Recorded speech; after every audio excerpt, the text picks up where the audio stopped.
Assalamualaikum warahmatullahi taala wabarakatuh.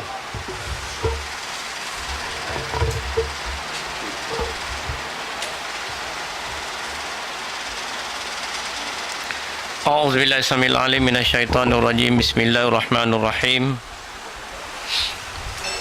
Alhamdulillah nahmaduhu wa nasta'inu wa nastaghfiruh wa na'udzu bika min syururi anfusina wa min sayyiati a'malina faman mudhillalah faman hadiyalah. Alladzi arsala rasulahu bil huda wa dinil haqq liyuzhirahu 'ala din kullih wa kafa billahi syahida.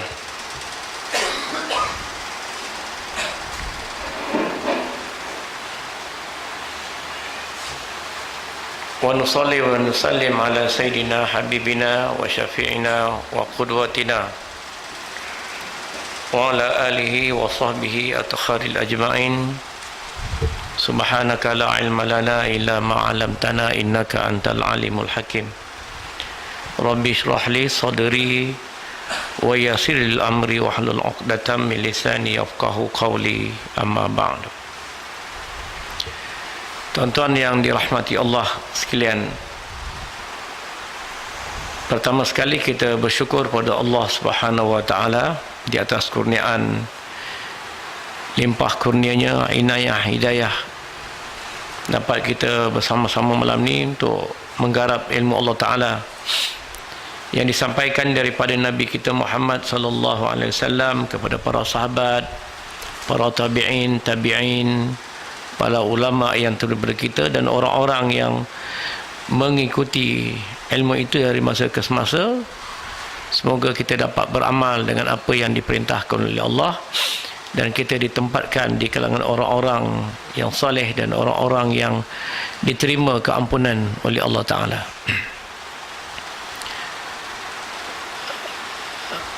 Kuliah ni dah tertangguh dua minggu lepas. Gigi sakit. Sakit gigi ni pun satu daripada ujian yang sangat besar. Alhamdulillah, di atas kesihatan yang baik ni, kita akan melihat pada perbincangan kita yang ditangguhkan itu mengenai sifat-sifat Nabi SAW, sifat-sifat wajib, sifat-sifat yang ada pada Nabi. Kita sambung daripada kuliah yang dulu dan yang saya tangguhkan tentang sifat-sifat Allah yang berkaitan dengan Asmaul Husna. InsyaAllah kalau malam ni sempat kita akan sentuh nanti. Ya ayyuhan nabi inna arsalnaka syahidan wa mubasyiran wa nadhiran wa da'iyan ila Allah bi iznihi wa sirajan munira. Wahai Nabi, aku utuskan kau untuk menyampaikan berita yang menggembirakan dan berita yang menakutkan, dan sampaikanlah apa yang diperintah oleh Allah Ta'ala itu dengan izinnya supaya manusia ini dapat cahaya kebenaran.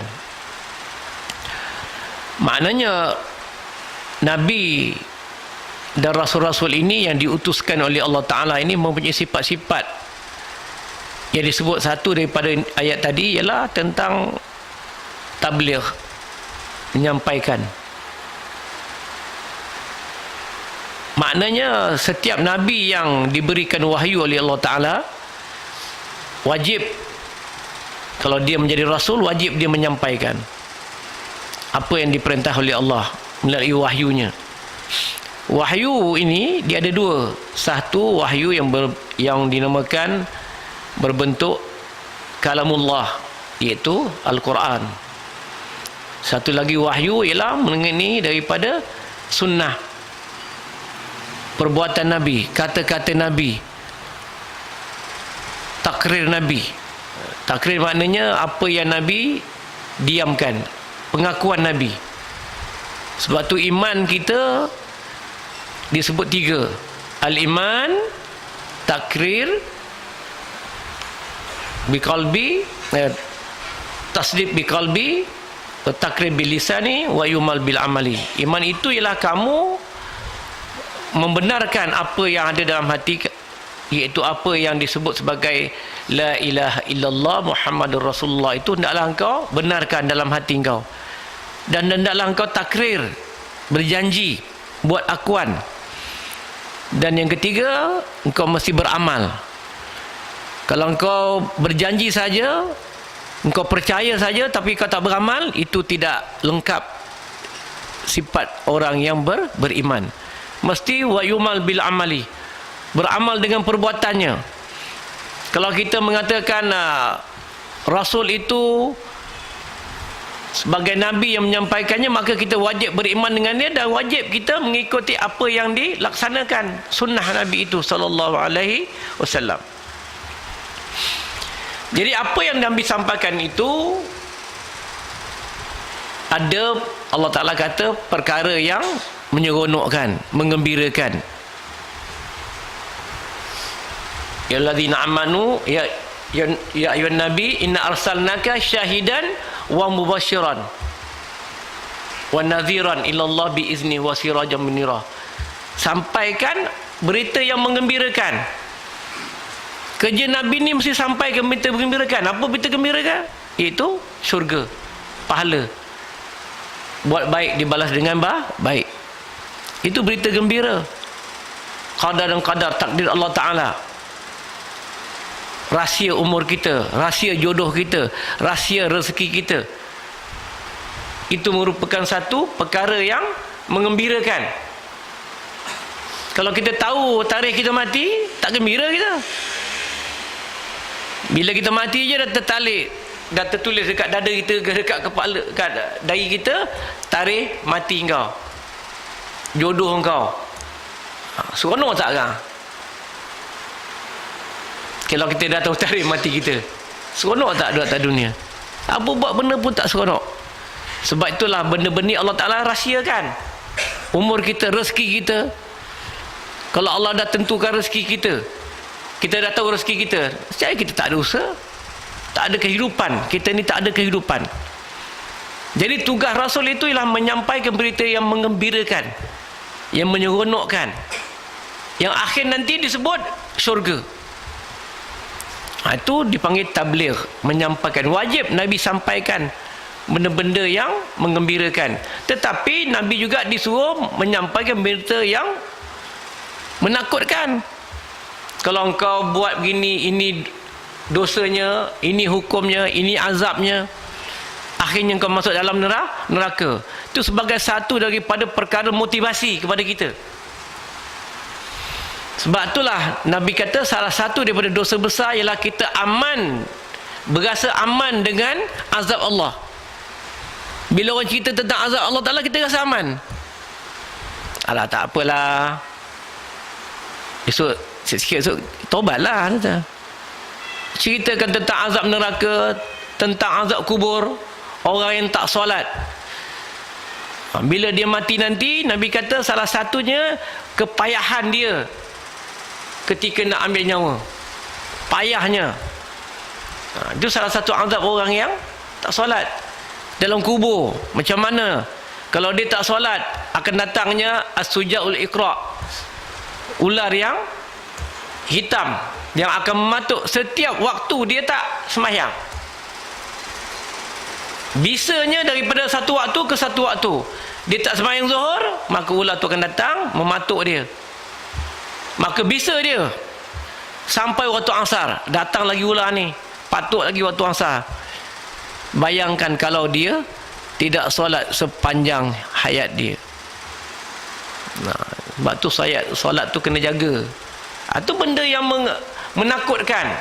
Tujuannya supaya kita bertambah motivasi dalam kehidupan kita, supaya kita menjauhkan daripada maksiat kepada Allah Ta'ala. Maksiat ni maknanya derhaka kepada Allah. Orang kita bila sebut maksiat tu dia faham lain. Sebab maksiatnya duduk berdua, buat hal kat hotel. Dulu orang kampung, kalau tahun 60-an, 70-an, 80-an pun, kalau cakap dengan orang tua-tua, engkau pergi kursus kat mana? Pergi hotel. Tempat maksiat tu kau pergi. Tak ada tempat lain ke? Nampak? Pahaman orang kita sebuah hotel dulu. Sekarang ni orang boleh faham. Jadi kita kena melihat makna maksiat itu sebagai satu perkara derhaka kepada Allah. Apa perkara yang menunjukkan kita berlawan dengan Allah Ta'ala, itu dia panggil maksiat. Kita kena buka kita punya minda, persepsi kita kepada perkataan derhaka itu. Baik. Jadi tugas Nabi itu ialah tabligh, menyampaikan. Bila dia sudah sadiq, sudah amanah, maka dia wajib menyampaikan apa yang diperintahkan oleh Allah Ta'ala. Sampainya Nabi perkara-perkara itu, sebab tu dikatakan Al-Quran itu satu perkara yang hidup. Al-Quran yang diturunkan untuk disampaikan oleh Rasulullah bukannya perkara yang nak diamalkan pada masa itu. Al-Quran itu nak disampaikan untuk kita hidup pada masa depan. Al-Quran ini untuk masa depan, bukan pada zaman Nabi. Al-Quran ini untuk kita, untuk manusia, untuk kita persembahkan kepada Allah Ta'ala. Ya allazina amanu taqullaha wal tanzur nafsum ma qaddamat lighad. Wahai orang-orang beriman, bertakwa kepada Allah Ta'ala, dan dengan apa cara kamu nak persembahkan diri kamu pada Allah Ta'ala pada masa depan. Maka sebab itu diturunkan Al-Quran. Diturunkan Al-Quran, diturunkan Rasul, diutuskan Rasul daripada kalangan manusia, kalangan umat tertentu kepada bangsa tertentu, supaya manusia boleh beramal dengan apa yang diperintahkan, mengikut kesesuaian. Kita ambil contoh paling mudah lah, kewajipan solat yang asalnya 50 waktu, yang kita belajar dalam Isra Mi'raj, 50 waktu. Bayangkan solat 50 waktu zaman Nabi Musa alaihissalam, yang Allah Ta'ala perintah pada Muhammad. Bila Nabi kita berjumpa Allah Ta'ala, at-tahiyatul mubarakatuh salawatut thayyibatu lillah.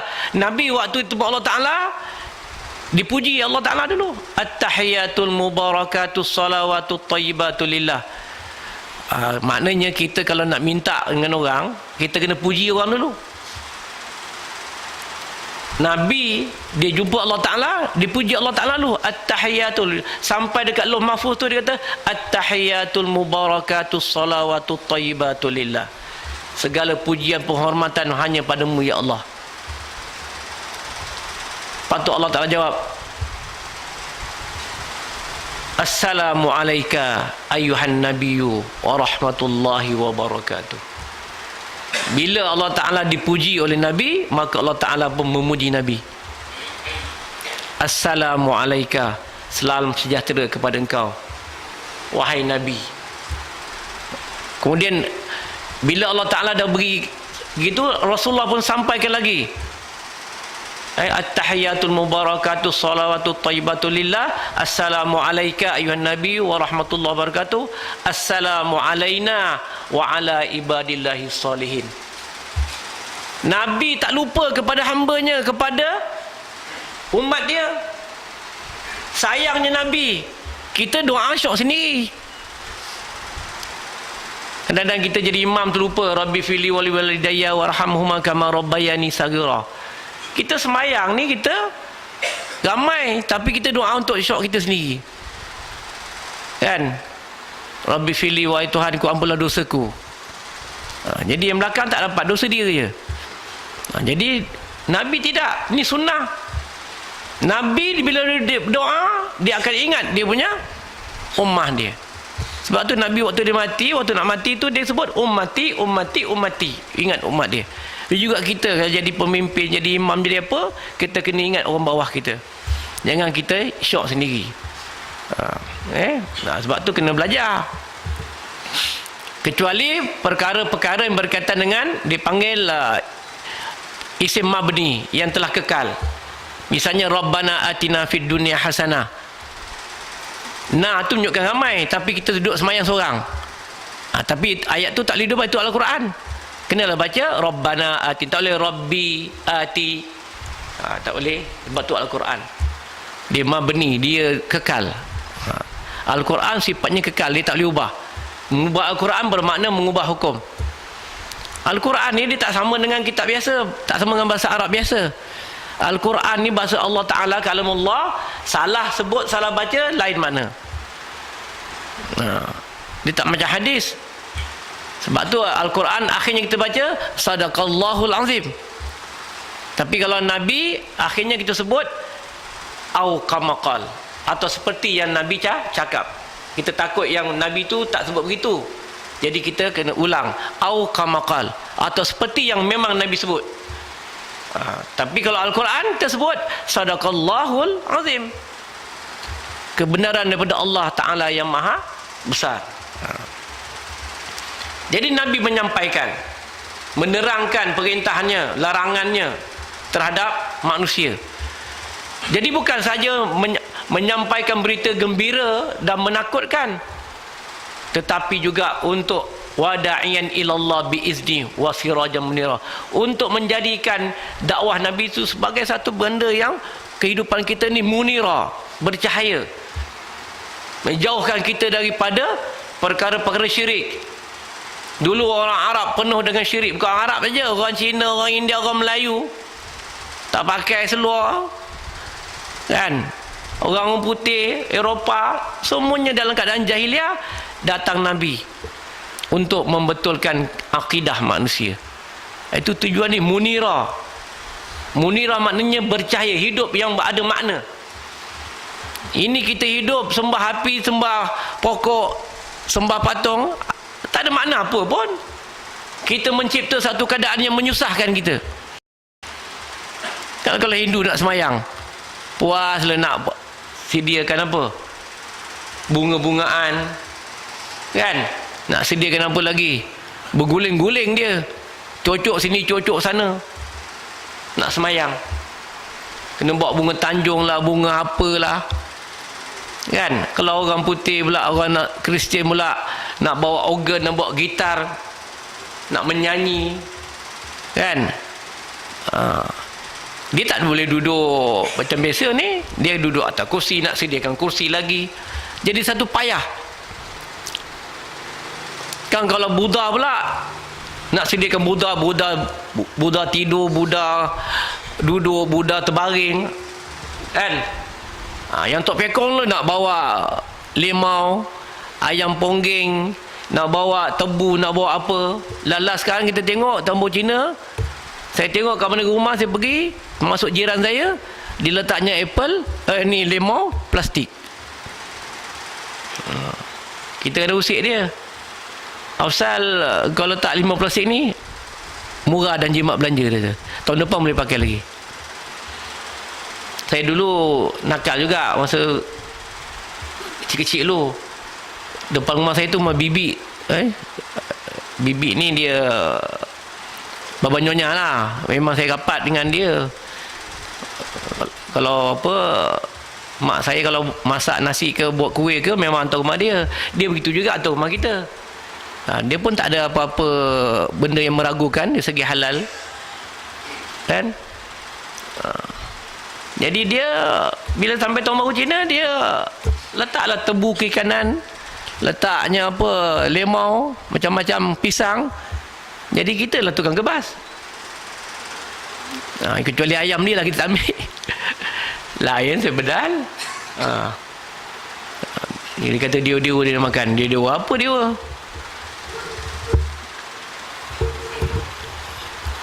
Jadi Nabi menyampaikan benda yang boleh mengembirakan kita tadi, munira tadi, bercahaya, kehidupan yang bermakna. Iaitu membetulkan akidah manusia. Itu yang paling penting. Akidah manusia. Orang-orang jahiliah dulu sebut Allah biasa.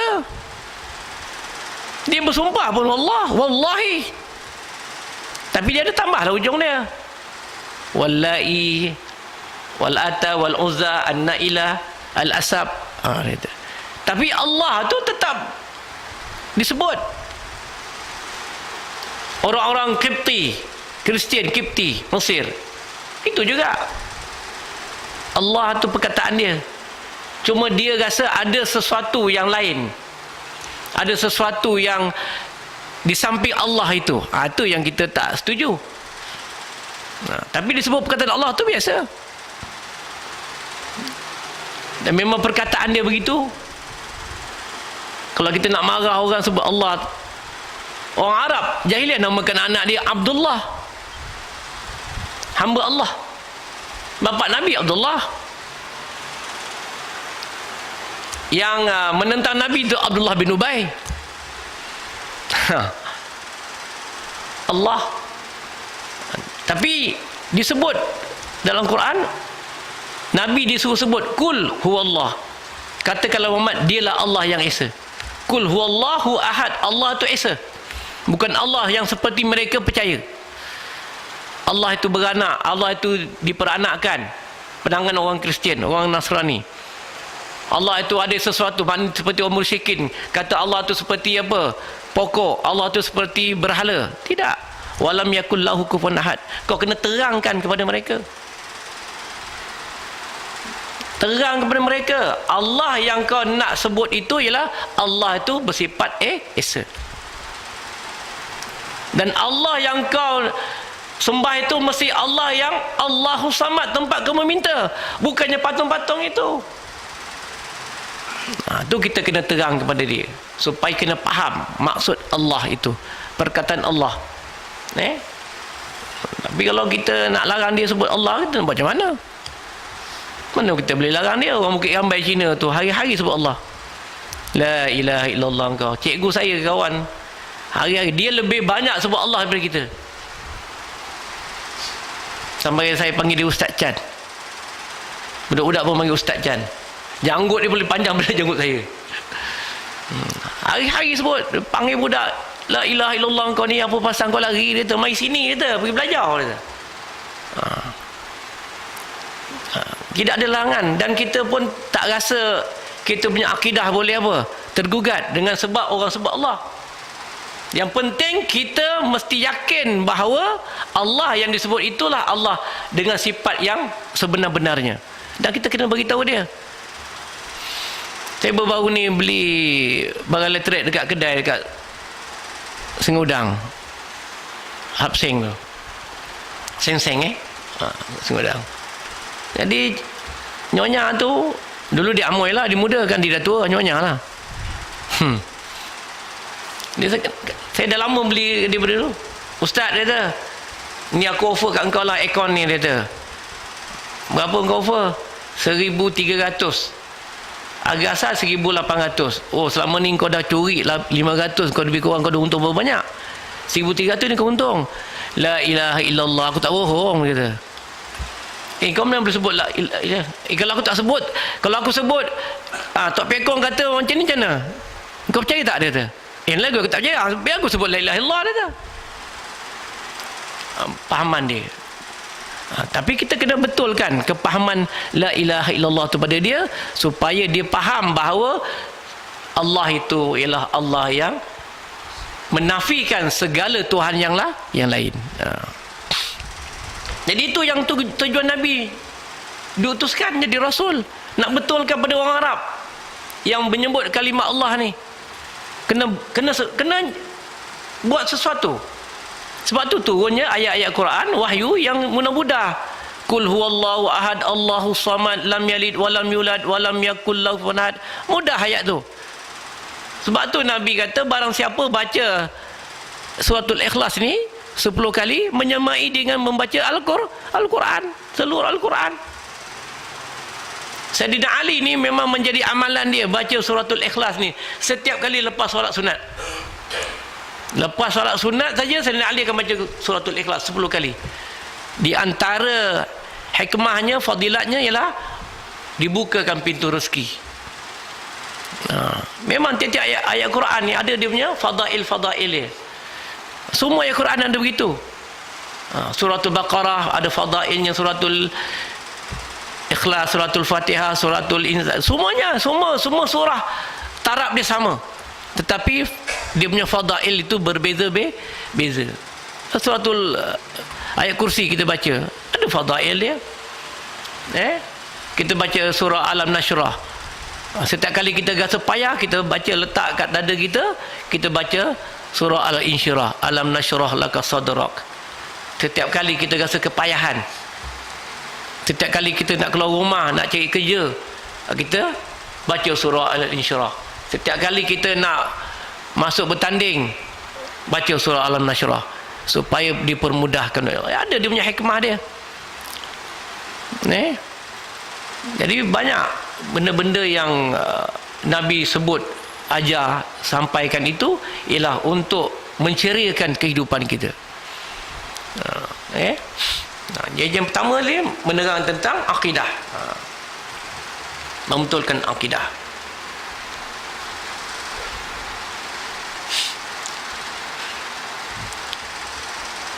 Walaqad arsalna rasulan min qablika wa ja'alna lahum azwajan wa zurriyah.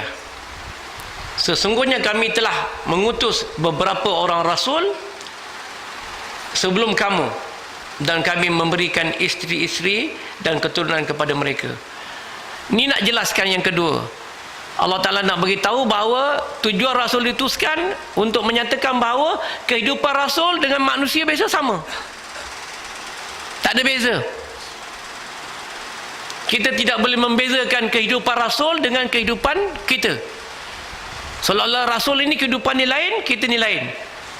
Macam padri lah. Orang Kristian menganggap padri ni hidup dia lain. Dia tak boleh kahwin. Kan? Pakaian dia tertentu. Kita tak ada. Engkau nak pakai apa? Ustaz nak pakai jubah. Engkau nak pakai jubah, pakai. Tak ada, tidak ada apa perbezaan. Tapi lelaki perempuan memanglah kena kan. Takkan lelaki lah pakai songkok, perempuan pakai songkok. Ada jumpa perempuan pakai songkok dekat mana? Dalam kapal terbang Arab Saudi. Dia pakai songkok kan. Dia pun pakai tudung. Tujuan pakai songkok tu sebab tudung tu dia nak tutup. Tu je tujuan dia. Ada perbezaan lagi perempuan. Tapi dari segi sudut lain, Nabi makan, kita pun makan. Kalau Kristian, padri tak boleh kahwin. Tu cakap dia. Yang anak luar nikah banyak tu. Ada satu padri dia masuk Islam. Saya berbual dengan dia. Dia orang Sabah. Dia belajar dekat Vatican. Tu Vatican, Itali sana. Vatican ni bukan Itali. Vatican ni satu negara yang paling kecil di dunia. Dia sebuah negara, Vatican, khusus untuk duduk padri-padri sana. Dia tak ada orang lain duduk. Padri, sister semua duduk situ. Padri situ duduk situ belajar. Negerinya lebih kurang macam Taman Rambai Jaya ni campur Rambai Utama, campur Tanjung Minyak. Macam itulah besar dia. Negara yang paling kecil di dunia. Penduduk pun tak ramai. Padri dengan sister duduk situ, pop duduk situ. Jadi waktu saya berbual dengan dia, dia pun kata dulu dia belajar kat Vatican lah dia. Jadi bila dia belajar sana, padri-padri semua lelaki perempuan, sister ni mana boleh tahan nafsu. Jadi dia ada satu bilik khas dekat bawah-bawah tu. Dia kata bilik bawah-bawah tanah ni. Maka dia orang ni memuaskan nafsu di situlah. Dari situ saya dah mula nampak tak berapa percaya lagi dengan Kristian ni. Dia kata apa tu, bagaimana kehidupan apa berpura-pura. Jadi bila sister ni mengandung saja, maka 3 bulan tu dia akan gugurkan. Anak-anak yang gugur tu, uri-urinya dibersihkan, lalu dibuat serbuk dan dimasukkan dalam perfume ataupun bedak-bedak untuk menjadi tahan lama. Rupanya. Kemudian dia akan jual lah uri itu, dijual. Jadi selepas dia balik sini, dia jadi padri di Sabah, dia kata. Kemudian dia dapati kehidupan tu tak melambangkan, ajaran tu tak melambangkan kehidupan sebenar. Akhirnya dia keluarlah. Jadi masuk Islam. Tu. Jadi Nabi ni ditugaskan bukan saja menyampaikan perkara akidah, bahkan untuk menyatakan kehidupan manusia, fitrah. Tak ada perbezaan di antara Nabi, Rasul dengan manusia biasa. Tak ada. Tak ada nak di apa, gapkan. Nabi juga makan minum, Nabi juga beristeri, beranak, pinak, bernegara dan sebagainya, sama. Jadi kita begitulah. Jadi begitu juga dengan kita, ulama-ulama kita, tak ada beza. Kita nak apa, nak pastikan ulama ni mesti dia letakkan di tempat ni, tak ada. Ustaz-ustaz begitu juga tak ada. Kalau ada ustaz-ustaz yang apa yang nak hidupnya ada perbezaan, itu tak betul. Sebab Allah Ta'ala kata dalam ni bahawa sesungguhnya kami jadikan rasul-rasul itu, kami bagi dia isteri-isteri dan keturunan dia. Maknanya nak beritahu bahawa kehidupan rasul itu sama dengan manusia biasa. Kemudian rasul-rasul ini juga bukan saja dia nak menyampaikan akidah yang betul, bukan saja nak menunjukkan kehidupan manusia dengan rasul itu sama, bahkan nak membetulkan ibadah kita, cara beribadah. Orang dulu kalau zaman Mesopotamia, kan, kalau tuan-tuan belajar sejarah dulu, Mesopotamia, Raja Nebuchadnezzar, kan, ataupun Raja Namrud, terkenal zaman Nabi Ibrahim. Orang-orang yang nak melakukan ritual upacara ni, solat ini, upacara sembahyang ni, dia mesti ada korban. Maka dikorbankan perempuan, dikorbankan macam-macam binatang dan sebagainya.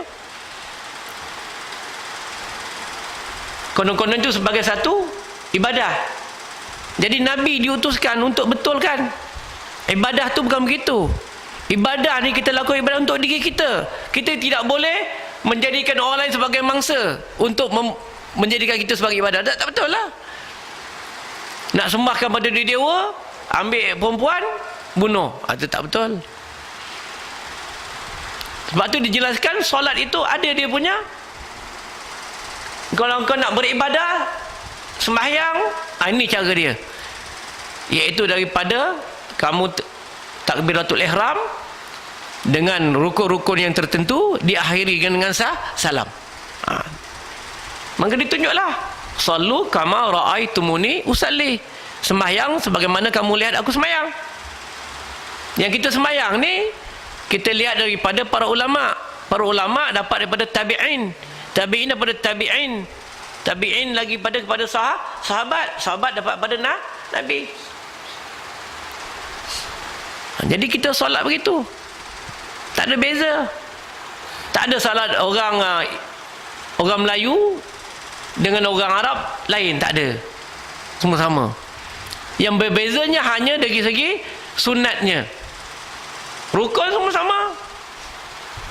Yang angkat tangan tak angkat tangan, yang tangan satu ada tangan tu tintuk, itu benar khilaf. Tapi rukunnya semua sama, 13 rukun. Tak ada semayang semua ada. Orang mazhab Syafi'i 13, mazhab Hanafi 8. Tak ada. Sama semua 13. Semua sama. Cuma ada lain sikit Syiah je. Kena jaga. Syiah ni semayang rokok ni 2 kali. Dia rokok 2 kali. Saya pernah semayang dengan orang Syiah masa saya sakit kat HUKM. Nak tunggu apa, doktor cek, semayang zuhur kat dia tu. Tengok jaga dia semayang, dia rokok 2 kali. Saya kata ni sah Syiah. Lepas tu saya dapat berbual dengan dia. Dia mengakulah sebab dia rokok 2 kali. Rokok 2 kali ni, waktu bila kita rokok 2 kali? Ya, semayang sunat gerhana bulan, gerhana matahari, itu je. Takkan Syiah ni hari-hari gerhana. Dia setiap rakaat dia rokok 2 kali. Jadi Rasul tu diutuskan untuk membetulkan ibadah, cara solat. Kadang-kadang orang kita tak belajar, patut benda-benda ni dah dia belajar waktu kita sekolah rendah, waktu sekolah agama. Tapi kadang-kadang kita, mak bapak kita tak hantar kita apa semua.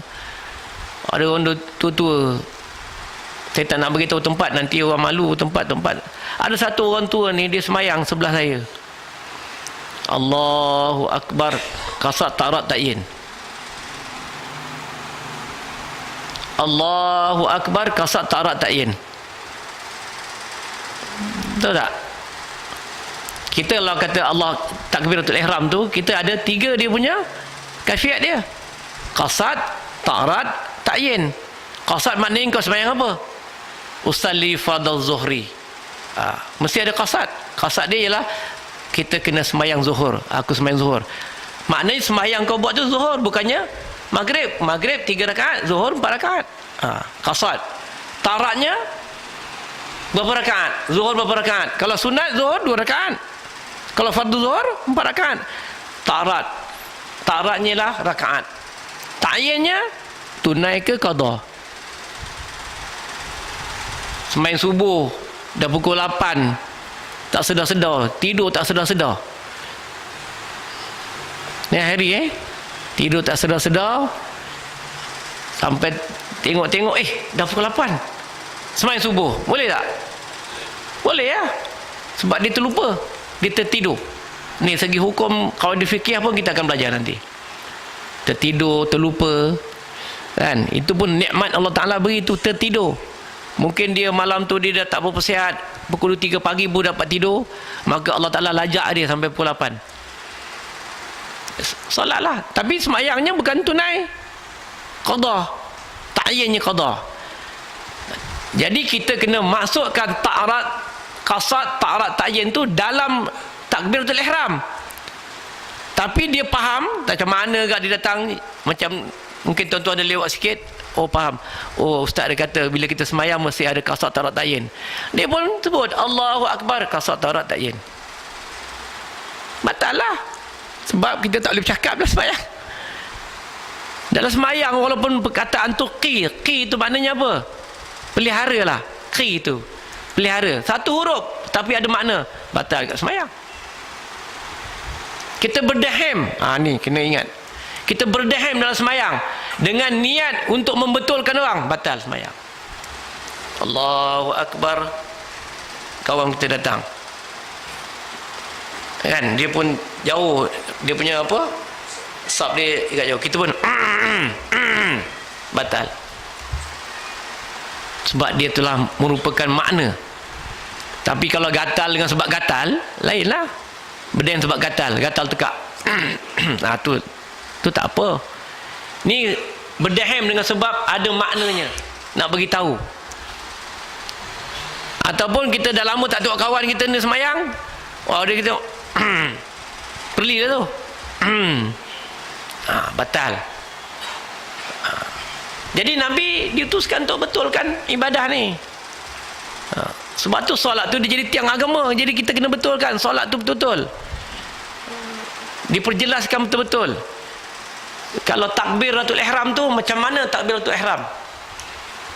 Kita tak boleh sebut Allahu Akbar, Allahu Akbar. Dia Allahu Akbar. Dia tak boleh kata Allah.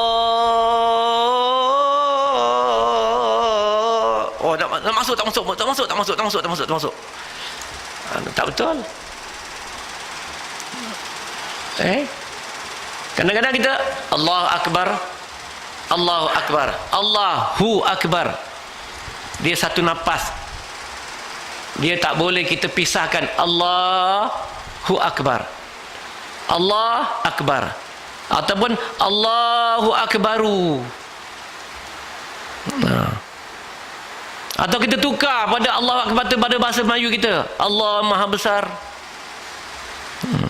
Kalau Jawa, Allah Maha Gede. Tak boleh. Jadi sebutan Allahu Akbar takbiratul ihram tu juga kena betul.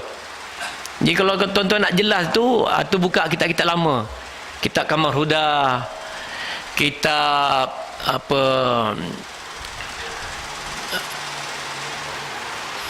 Baru Mazi, kitab apa lagi yang kuning-kuning ni. Saya dulu belajar dengan Mufti Melaka dulu, mesti ajasannya tu menghadap. Lambat orang tua ni kan. Kita kalau saya mengajar gitu, saya rasa minggu depan tuan-tuan tak datang.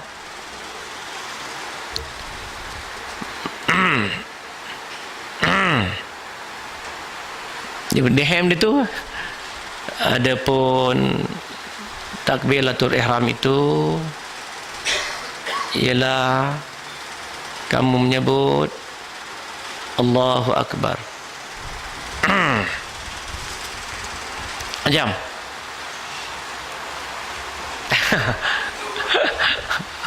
Itu dah passion dia orang dulu macam tu. Jadi kita kena ikutlah style macam tu. Tapi sekarang tak boleh depan-depan tentera buat macam tu. Bekas-bekas tentera, ramai bekas-bekas tentera ni. Jadi kalau kita sebut Allahu Akbar, takbiratul ihram itu, Allahu Akbar itu rukun. Bukan angkat tangannya rukun. Dulu orang faham yang angkat tangan rukun.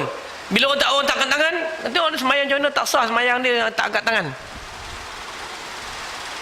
Tadi sebetulnya saya ziarah kawan saya meninggal.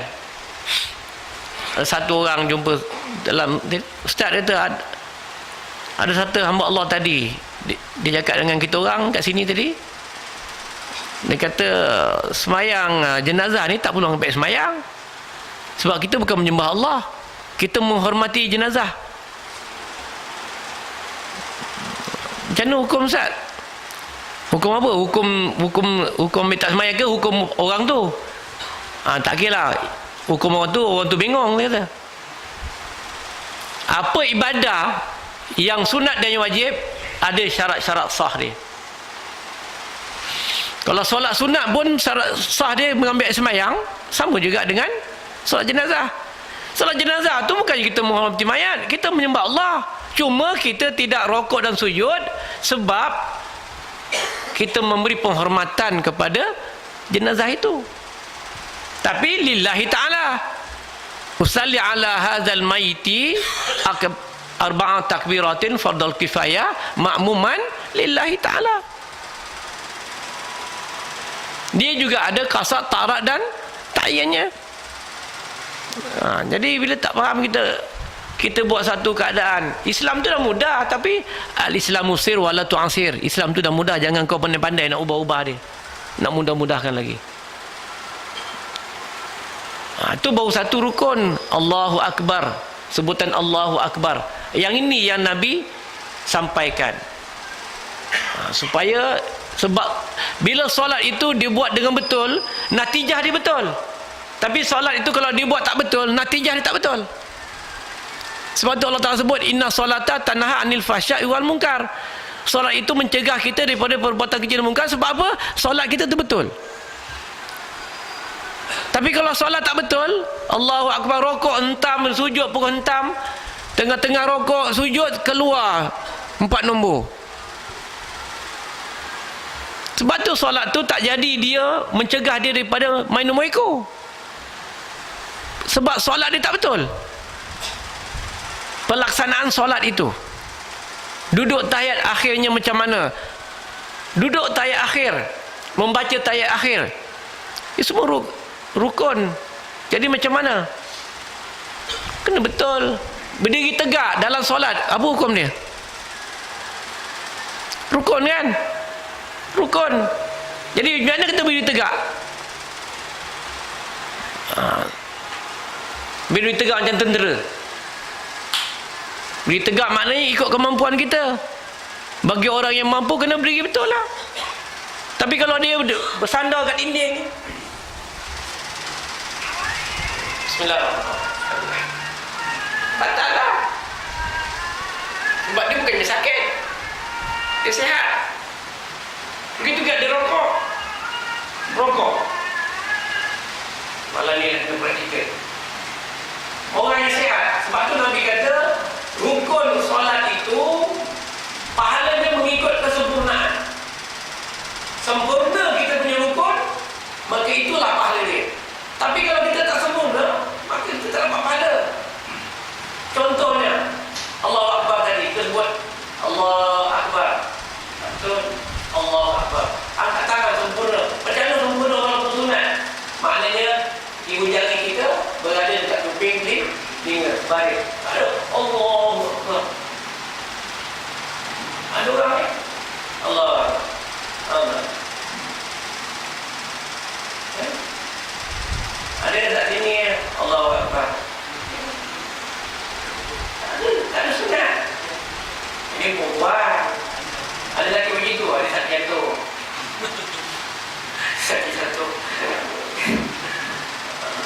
yang itu sunat tu macam ni.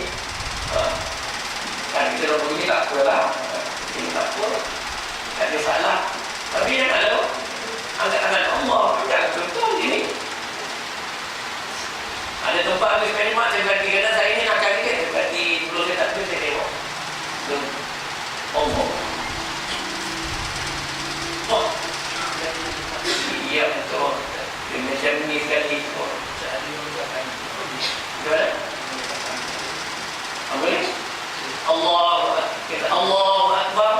Boleh? Allahu Akbar. Boleh? Ini sunat. Ini semua sunat.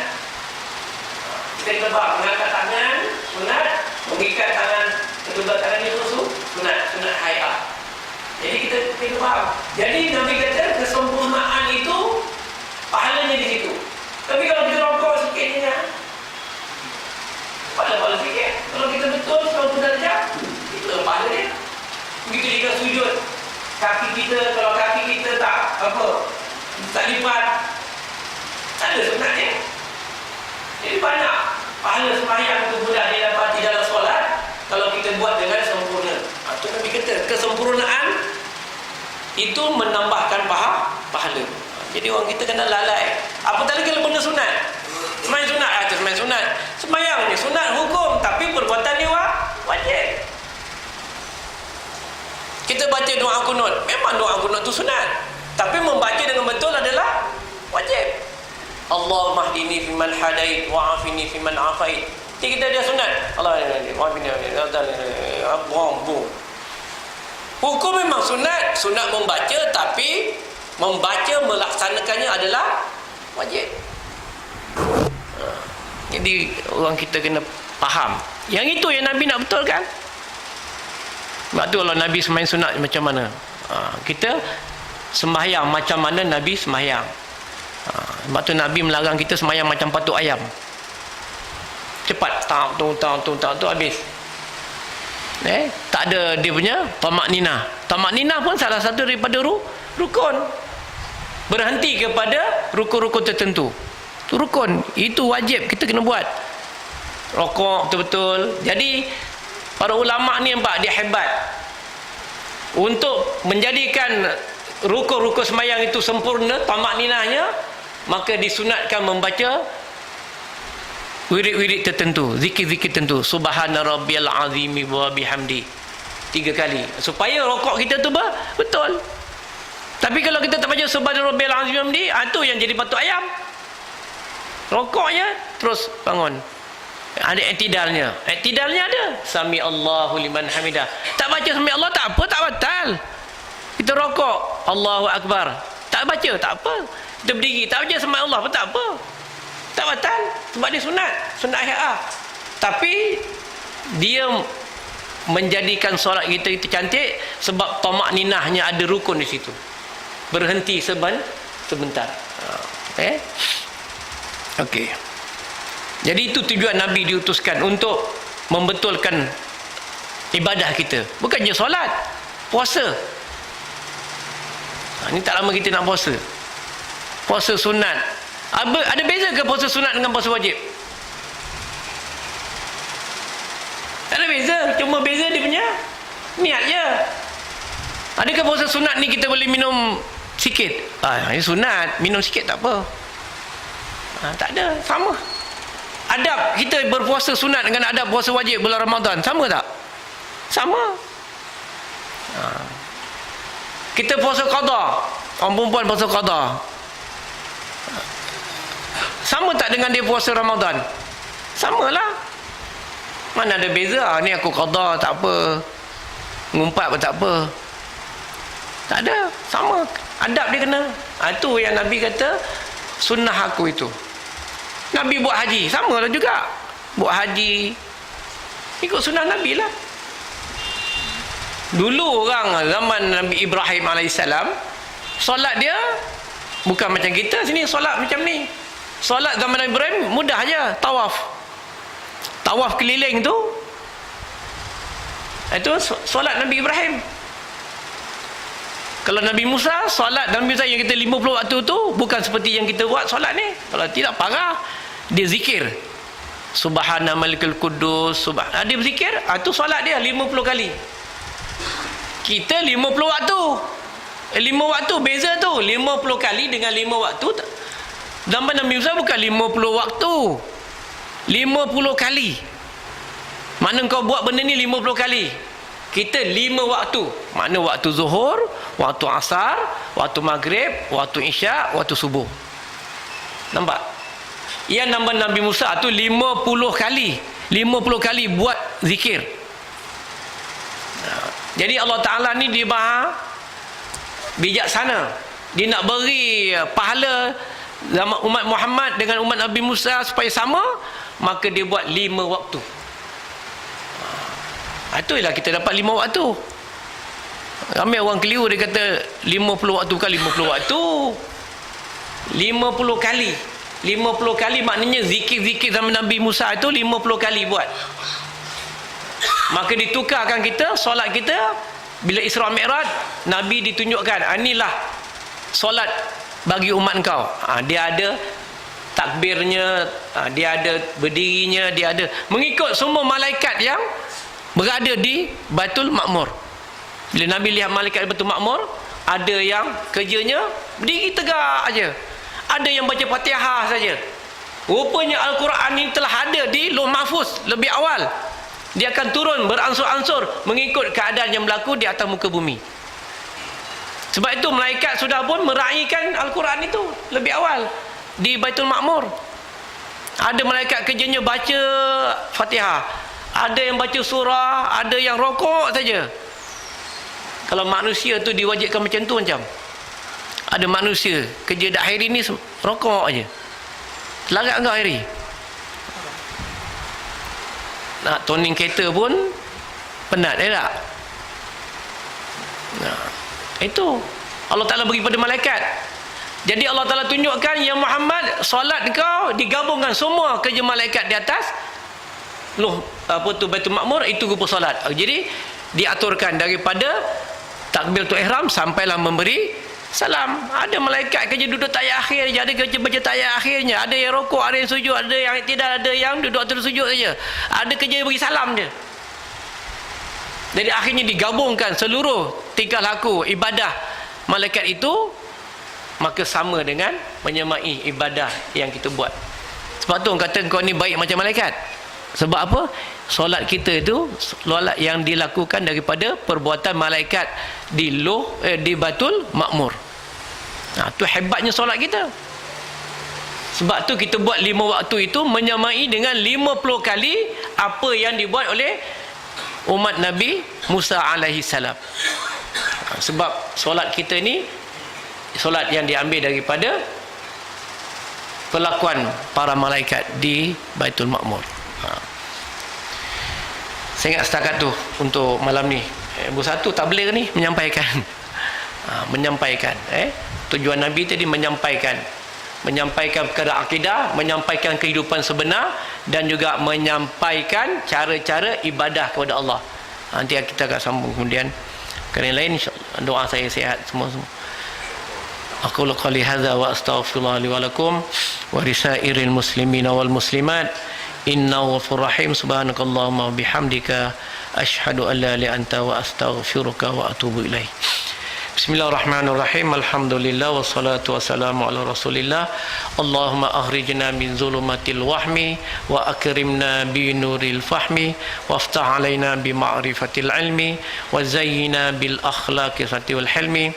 Rabbana atina fid dunya hasanah wa fil akhirati hasanah wa qina adzaban nar. Wa sallallahu ala sayidina Muhammad wa ala alihi washabbihi ajma'in. Walhamdulillahi rabbil alamin. Taqabbalallahu minkum.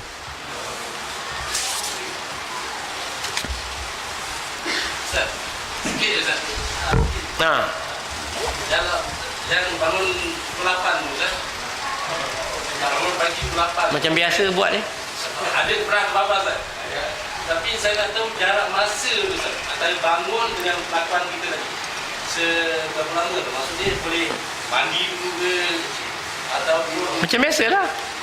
Tak bangun terus habis terus sembahyang, ataupun mandi dulu baru solat.